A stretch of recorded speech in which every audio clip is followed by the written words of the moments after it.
அஸ்ஸலாமு அலைக்கும் வரஹ்மத்துல்லாஹி வபரகாத்துஹு. யா முகல்லிபல் குலுப் சபித் கல்வி அல்லாது இன்னைக்கு உள்ளங்களை புரட்டக்கூடியவனே, எனது உள்ளத்தை உனது மார்க்கத்தின் பல்நிலை பெறச் செய்வாயாக.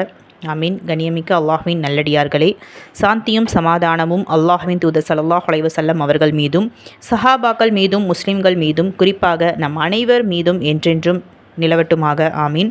அல்லாஹ் ஒருவனே என்றும் முகமது நபி இறைவனின் தூதர் என்றும் நான் சாட்சி கூறுகின்றேன். இறைவனின் அருள்மழையின் காரணமாக நாம் எல்லாம் இங்கே அமர்ந்திருக்கின்றோம். அல்ஹம்துலில்லாஹ். மறுமை நாளில் நாம் ஒவ்வொருவரும் நன்மை தீமையின் எடைகளுக்கு தகுந்தவாறு தான் சுவனமோ நரகமோ செல்ல முடியும். இதனை திருமறை குர்ஆன் தெல்ல தெளிவாக நமக்கு சொல்லி தருகின்றது. அதில் நம்ம பார்க்க போகிற முதல் தலைப்பு எடை போடப்படும். அதாவது மறுமை நாளில் எடை, மீசான் தராசில் எடை போடப்படும் அப்படின்னு சொல்லிட்டு வல்ல ரஹ்மான் தன்னோட திருமறையில் சொல்லி காமிக்கின்றான். அதாவது 7வது அத்தியாயத்தில் 8வது வசனமாக அல்லாஹ் தஆலா சொல்கிறான், பிஸ்மில்லாஹிர் ரஹ்மானிர் ரஹீம், வல் வஸ்னு யௌம இதில் ஹக்கு ஃபமங் ஃபகுலத் மவாசீனுஹு ஃபஉலாஇக ஹுமுல் முஃப்லிஹூன். அன்றைய தினம் நன்மை தீமைகளை எடை போடுவது சத்தியம். ஆகவே எவருடைய எடை நன்மையால் கனமானதோ அவர்கள்தான் வெற்றியாளர்கள். சுப்ஹானல்லாஹ்.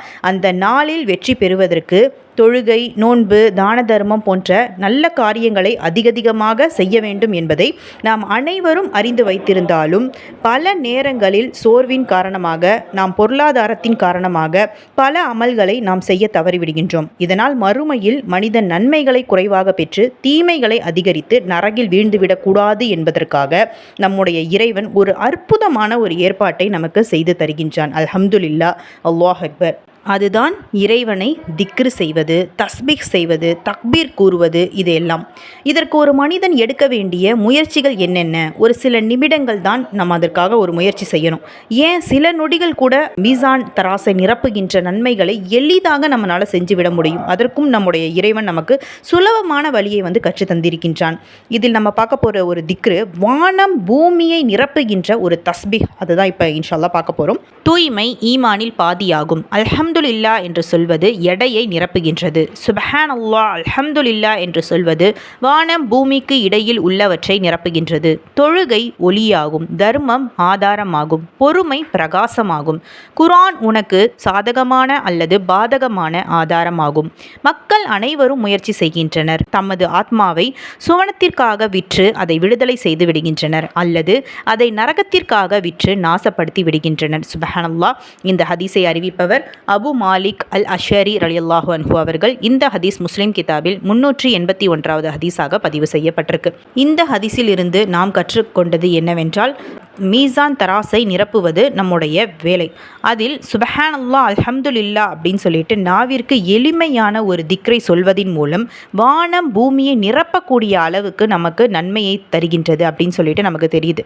இந்த மாதிரி சின்ன சின்ன விஷயங்கள் நம்ம நினைக்கக்கூடிய சின்ன சின்ன திக்ரு செய்யறதுக்கு நமக்கு சில நொடிகள் தான் ஆகும். நம்ம வேலையே செஞ்சுக்கிட்டு இருந்தாலும், மற்ற நேரங்களில் நம்ம வேறு எந்த வேலை செஞ்சுக்கிட்டு இருந்தாலும் இந்த மாதிரி ஒரு சில விஷயத்தை சின்ன சின்ன திக்ரு சொல்வதின் மூலம் நமக்கு அந்த நேரம் போகிறதும் நமக்கு தெரியாது. அதாவது நம்ம வேலை செஞ்சுக்கிட்டும் இந்த திக்ரை நம்ம சொல்லலாம். இல்லை தனியாக சும்மா இருக்கிற நேரத்துலையும் நம்ம இந்த மாதிரி திக்ருகள் சொல்லலாம். இந்த சின்ன சின்ன திக்ரை நம்ம இது சின்னது தானே அப்படின்னு சொல்லிட்டு நினைப்போம். ஆனால் எப்படிப்பட்ட ஒரு நன்மையை, சின்ன சின்ன துவாக்கள் தான் நமக்கு பலவிதமான நன்மையை நமக்கு பெற்றுத்தருது. அப்போ இன்ஷா அல்லாஹ் நம்ம இந்த மாதிரி ஒரு வாய்ப்பெல்லாம் நம்ம தவற விடாமல் நம்ம மறுமைக்கான ஒரு வேலையை நம்ம இன்ஷா அல்லாஹ் டெய்லியும் செய்யக்கூடிய பாக்கியத்தை வல்ல ரஹ்மான் நம்ம அனைவருக்குமே தரணும். அடுத்த தலைப்பு கடல் நுரை அளவும் கரைந்து போகும் பாவங்கள்.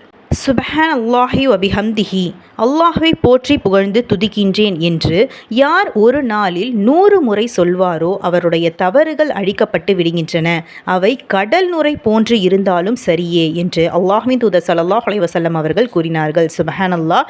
இந்த ஹதீஸில் சொல்லப்படுவது சுப்ஹானல்லாஹி வபிஹம்திஹி அப்படின்னு சொன்னால் கடல் நுரை அளவுக்கு பாவம் இருந்தாலும் மன்னிக்கப்படுது அப்படின்னு சொல்லிட்டு நம்முடைய நபிகள் நாயகம் ஸல்லல்லாஹு அலைஹி வஸல்லம் அவங்க நமக்கு கற்று தந்திருக்காங்க. இந்த ஹதீஸை அறிவிப்பவர் அபூ ஹுரைரா ரலியல்லாஹு அன்ஹு அவர்கள். இந்த ஹதீஸ் புகாரி கிதாபில் 6405வது ஹதீஸாக பதிவு செய்யப்பட்டிருக்கு. இன்ஷா அல்லாஹ் நம் அனைவருமே ஒரு நாளில் இந்த திக்ரை 100 தடவை சொல்லக்கூடிய மக்களாக இன்ஷா அல்லாஹ் இருப்போம். அடுத்த தலைப்பு பாவங்கள் மன்னிக்கப்படுதல். அல்லாஹ்வின் தூதர் ஸல்லல்லாஹு அலைஹி வஸல்லம் அவர்கள் கூறினார்கள், அல்லாஹ்விடம் சில வானவர்கள் உள்ளனர். அவர்கள் அல்லாஹ்வை நினைவு கூர்ந்து போற்றுவோரை தேடிய வண்ணம் தெருக்களில் சுற்றி வருகின்றனர். அல்லாஹ்வை நினைவு கூர்ந்து போற்றிக் கொண்டிருக்கும் ஒரு குழுவினரை அவர்கள் கண்டால், உங்கள் தேவையை பூர்த்தி செய்ய வாருங்கள் என்று அவர்கள் தம்மில் ஒருவரையொருவர் அழைக்கின்றனர். பின்னர் அந்த வானவர்கள் அல்லாஹ்வை போற்றுகின்றவர்களை தம் ரெக்கைகளால் முதல் வானம் வரை சூழ்ந்து கொள்கின்றனர். அப்போது அவ்வானவர்களிடம் அவர்களது இறைவன், என் அடியார்கள் என்ன கூறுகின்றனர் என்று கேட்கிறான். அவ்வானவர்களை விட அவனே தம் அடியார்களை நன்கறிந்தவன் ஆவான். அவர்கள் உன்னை தூய்மையானவன் என்று கூறி துதிக்கின்றனர். உன்னை பெருமைப்படுத்தி கொண்டும் உன்னை புகழ்ந்து கொண்டும் உன்னை போற்றி கொண்டும் இருக்கின்றனர் என்று வானவர்கள் கூறுகின்றனர். அதற்கு இறைவன், அவர்கள் என்னை பார்த்திருக்கின்றார்களா என்று கேட்பான். அதற்கு வானவர்கள், இல்லை, உன் மீது ஆணையாக அவர்கள் உன்னை பார்த்ததில்லை என்று பதிலளிப்பார்கள். என்னை பார்த்திருந்தால் எப்படி இருப்பார்கள் என்று கேட்பான். அதற்கு வானவர்கள், உன்னை அவர்கள் பார்த்திருந்தால் இன்னும் அதிகமாக உன்னை வழிபடுவார்கள், இன்னும் கூடுதலாக உன்னை போற்றி புகழ்ந்து துதிப்பார்கள் என்று பதிலளிப்பார்கள். அதற்கு இறைவன், அவர்கள் என்னிடம் என்ன வேண்டுகின்றார்கள் என்று கேட்பான். அவர்கள் உன்னிடம் சொர்க்கத்தை கேட்கின்றனர் என்று வானவர்கள் கூறுவார்கள். அவர்கள் அதை பார்த்ததுண்டா என்று இறைவன் கேட்பான். இல்லை, உன் மீது ஆணையாக அதிபதியே, அதை அவர்கள் பார்த்ததில்லை என்று வானவர்கள் கூறுவார்கள். அதற்கு இறைவன், அவ்வாறாயின் அதை பார்த்தால் அவர்கள் நிலை எப்படி இருக்கும் என்று கேட்பான். சொர்க்கத்தை அவர்கள் பார்த்திருந்தால் இன்னும் அதிகமாக அதன் மீது ஆசை கொண்டு அதிக வேகத்துடன் தீவிரமாக அதை தேடுவார்கள் என்று வானவர்கள் பதிலளிப்பார்கள். அவர்கள் எதிலிருந்து பாதுகாப்பு தேடுவார்கள் என்று இறைவன் வினவுவான். நரகத்திலிருந்து என்று வானவர்கள் பதிலளிப்பர். அதனை அவர்கள் பார்த்திருக்கின்றார்களா என்று இறைவன் கேட்பான். வானவர்கள், இல்லை, உன் மீது ஆணையாக அதை அவர்கள் பார்த்ததில்லை என்று கூறுவார். அதற்கு இறைவன், அவ்வாறாயின் அவர்கள் அதை பார்த்திருந்தால் அவர்களின் நிலை என்னவா இருக்கும் என்று கேட்பான். நரகத்தை அவர்கள் பார்த்திருந்தால் நிச்சயம் அதிலிருந்து கடுமையாக வெறுண்டோடுபவர்களாகவும் அதனை மிகவும் அஞ்சுபவர்களாகவும் இருப்பார்கள் என்று வானவர்கள் கூறுவார்கள். அப்போது இறைவன், ஆகவே அவர்களை நான் மன்னித்து விட்டேன் என்பதற்கு உங்களை நான் சாட்சிகளாக ஆக்குகின்றேன் என்று கூறுவான். சுப்ஹானல்லாஹ்.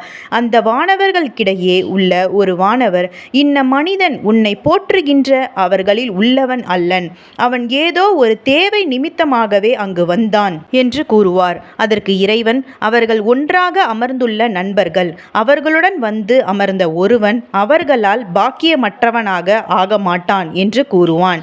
சுப்ஹானல்லாஹ். இந்த ஹதீஸை அறிவிப்பவர் அபூ ஹுரைரா ரலியல்லாஹு அன்ஹு அவர்கள். இந்த ஹதீஸ் புகாரி கிதாபில் 6408வது ஹதீஸாக பதிவு செய்யப்பட்டிருக்கு. எனவே இனி வரும் காலங்களில் இந்த அமலின் நன்மைகளை விளங்கி அதிகம் தஸ்பீஹ் செய்யும் மக்களாக அல்லாஹ் நம் அனைவரையும் ஆக்கி அருள் புரிவானாக. ஆமீன். வாஹிரு தவானா அல்ஹம்துலில்லாஹி ரப்பில் ஆலமீன். அஸ்ஸலாமு அலைக்கும் வரஹ்மத்துல்லாஹி வபரகாத்துஹு.